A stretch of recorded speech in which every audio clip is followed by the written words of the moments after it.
দেখবেন ওই বাঁশের পিছনে পানি যে বাড়ি খাইতেছে, ওই বাঁশের উপর দিয়ে পানি বাড়ি খাই উপরে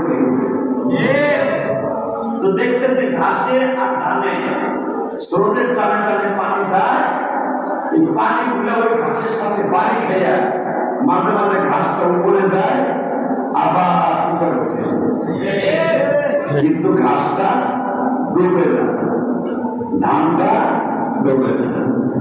ওই মূর্খ আব্দুল্লাহ হাব্বি মনে মনে ভাবে পানির স্রোত যায় একদিকে, আহারে পানির স্রোতের ধাক্কায় ঘাসটা নিচে যায়, আবার যখন উপরে উঠে পানির পাক লাগলে আবার উপরের দিকে উঠে।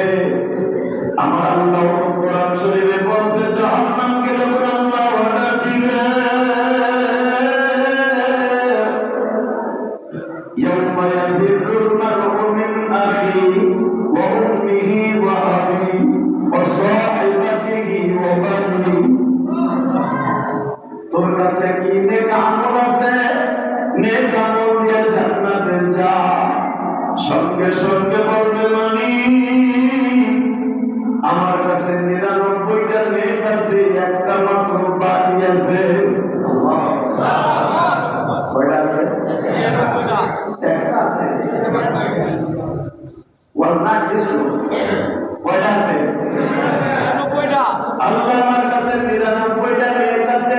ইন্নাল আবরারা ফি নাঈম, আমি জান্নাতুল নাঈমে যাইতে পারিনি, একটা তুমি দিয়ে দাও দয়া করে।